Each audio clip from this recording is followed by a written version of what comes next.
My favorite part of the tour is getting to show people a place that still blows me away on a daily basis. When a guest gets picked up in Skagway or Haines, they're either picked up by one of the employees of Alaska Excursions or even by the naturalist or one of the crew members of the boat. And it's about an hour and 15-minute boat ride out to Glacier Point. On the way, there's beautiful scenery, there's whales sometimes, sea lions and seals, eagles, waterfalls.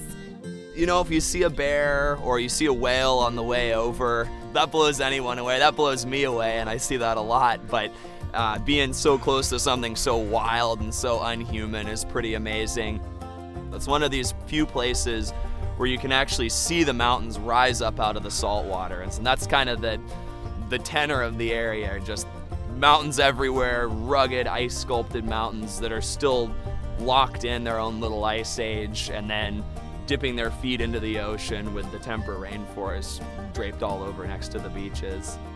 There's no dock at Glacier Point. You drive right up onto the beach, the stairs come down off the front, and when you get out here, the guides will lead you up to the beach and start to get geared up to go out on the glacier. So we've got rubber boots and life jackets, warm stuff.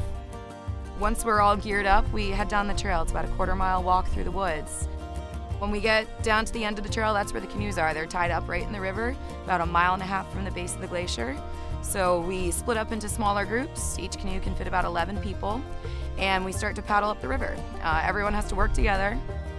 Sometimes we'll paddle about 1/2 mile out into the lake, and then we cheat a little bit and use a motor to get across the lake and go check out the glacier. I love, on a daily basis, seeing that light bulb go on in people's heads when they're standing there and this huge river of ancient ice is pouring out of the mountains to their feet. Sometimes we get to go out and go for a really, really cool walk and touch the glacier. Other times we get to go for another walk and see the glacier from a completely different angle that you can't get to from a boat. I think for a lot of people, it's things like walking around on the delta with this blue ice right there, sitting in the canoe with these chunks of ice floating past. That's what usually does it for people, is just standing there and realizing how big the area around them is. And I think the thing that gets most people is when you've gone up to the front of the glacier and seen the size of everything up there, and then you come back across the lake and have that mile of distance, you can see it dawning on people of, oh wow, so if that huge boulder looks like a little pebble, how big does that mean the mountains behind it are? I think that's the two things that really click for people, are when they realize how remote they are here and when they realize how giant the area around them is.